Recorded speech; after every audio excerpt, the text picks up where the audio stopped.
Hi, this is Roger, thanks for dropping by. I'm now going to try and film something that might be impossible because I've got to look at my screen rather than what I'm doing to try and get this to work. Now, I've been saying for some considerable time I've got some mould on the plants forming, like there. And you just rub it off with your finger as you go round. This plant I stopped on today. I'll see if I can show you why. This is going to be almost impossible because I can't really see what I'm doing very well with the screen. So all I'm going to do is point the camera at the lens and look at the lens to see if it's working. If this doesn't work, I won't post it. But that's little dots. But in amongst those little dots are some bigger dots. We come over to the next leaf. In amongst those little dots are some bigger dots, and those little dots are a bit dubious. Then we come over to this leaf. Those little dots are mites. That's not open to question. Those are mites. I can see the legs. They're tiny. They look like little tiny white dots, so they're not red spider mite, they're white mites. There's quite a few mites, there's quite a few species, but what I've been thinking is mould. Looks like it's mites. Let me just get my hand back in the camera. And in which case they could be everywhere. Now this could be as a direct result of not using the hot box anywhere near as frequently as I should because of the hot weather. And I need the fans on, yeah? So I'm going to start using the hot box as often as I possibly can and keep my eye on that plant and those three leaves. The trouble is I can't see any of those little dots moving. They're not moving around. So they could be dead. I had the hot box on a few days ago. But the only way I can get round this and use the hot box safely and not let the plants get too hot in still air, which is what's needed, what I'm going to do is put the hot box on in the morning and I'll leave my watering till a bit later on. So the only problem with that is Mojo likes to come in and out quite frequently first thing in the morning, so I'll have to sort of let him come in and out a few times for obvious reasons. And then once he's finished doing that, I'll have about 2 to 3 hours before that sun hits the roof, before that happens. At which time it stays cool. I mean, it hasn't even started to warm up yet. It's still at, well, it's 25. That's, you know, warm enough to water my plants, which is what I'm doing now. I'm watering all the non-cool and shady pots. So that tomorrow I've got the cooler, shadier ones and Derek's plants to do. That'll be all that's left to do. Plus the mounts will want doing again. But yeah, that on that plant is definitely mites, as I can physically see them. Whereas on some of the other things it could be mould. Take that leaf. I mean, it looks like mould to me. And those specks are tiny compared with these. I mean, you can see those are creatures. Very difficult to see those white dots as creatures, but the bigger ones, same on there, those slightly bigger dots. Yeah. Anyway, that now needs treating. I'm going to use the hot box frequently, as often as I can now, and then I'll revisit this plant and those three leaves in a while and see what's going on. But as they're not moving now, they could be dead and I'm killing dead things. But if not, I'm going to have to get a miticide because most insecticides won't touch mites. They're related more to spiders and strangely enough scorpions and things. And insecticides don't kill them. Soapy wash type things do, but you need constant repeat treatments and it only kills what it touches. It's not systemic. So I will look into what's available for mites, and I might end up having to treat the whole grow room, which would be a bit of a drag. But again, if I do a spray treatment in here, it's going to make a mess. but it's in here, it's confined, so we're not affecting wildlife in the garden or anything. Do it in here, get it done, and do it early in the day, on a day where I'm guaranteed to get some sunshine to heat it up in here and dry the plants off, because we are actually getting quite cool nights at the moment. Anyway, it's one problem after another really, isn't it? Life with orchids. Never straightforward for any continued length of time. Something always crops up. Anyway, at least if you know what the problem is, at least you can deal with it. You know, I sort of think it's the unknown problems that are the real difficult ones. So there we go. Definitely got mites of some sort. Don't care what sort, they're mites. So they got to go. See you next time. Bye for now. Looks nice when the sun's out. I can't wait to get that bamboo down. Hopefully this weekend when Hannah's down. Anyway, we now have a real memory test. And what we're also testing is how long people have been on the channel. Because what we're going to look at now goes back quite a way. And it had a nickname. And the nickname was the Hippie Soap.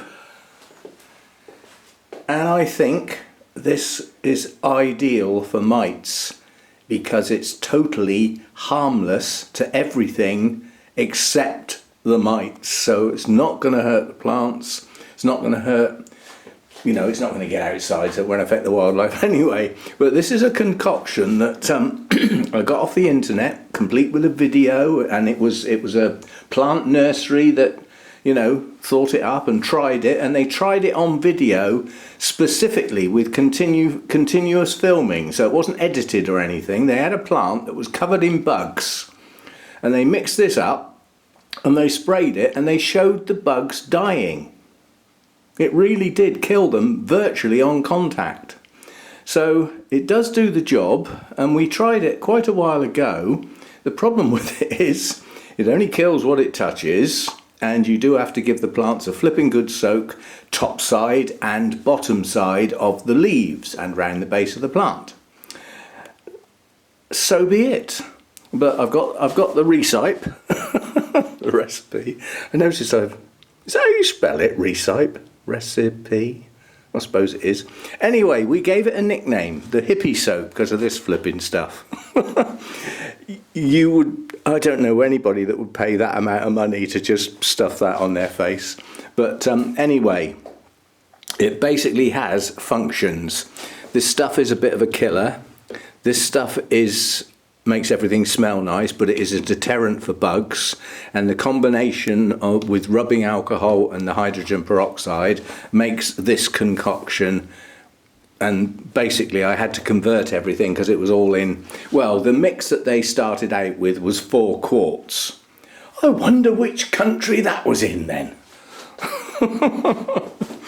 And basically it was spoonfuls, and anyway, I had to convert the recipe to sensible, and it consequently came out with some odd amounts that are incredibly difficult to measure. But this sort of mix needs to be near enough. It doesn't need to be scientifically exact to the milliliter. So we ended up with a litre of water. We need 31 millilitres of the tea tree and 31 millilitres of the peppermint Castile soaps. That is very thick and stodgy and difficult to measure. So the chances of getting 31 millilitres exactly right are pretty slim. It's going to be somewhere near it. Somewhere between 29 and 33, I suspect. And then there was 8 millilitres of hydrogen peroxide, H2O2, at 1%. That's what their recipe worked out at. Well, I haven't got 1%, I've got 3%. So basically I only need a third as much. So instead of 8 millilitres, I cut it down to 3 millilitres, which is near enough. And then 125 millilitres of 70% rubbing alcohol. So I have all the ingredients. Now 1 litre ain't going to do it, is it? If I'm going to try and spray this whole grow room, we're going to be looking at quite a bit more than that. And my 1 litre sprayer's not actually that good. it doesn't seem to hold its pressure very well. But my big one is very good and pumps up and puts up a good bit of pressure. So I think what we could do perhaps is mix up 3 litres. There's plenty of this, I've hardly touched that.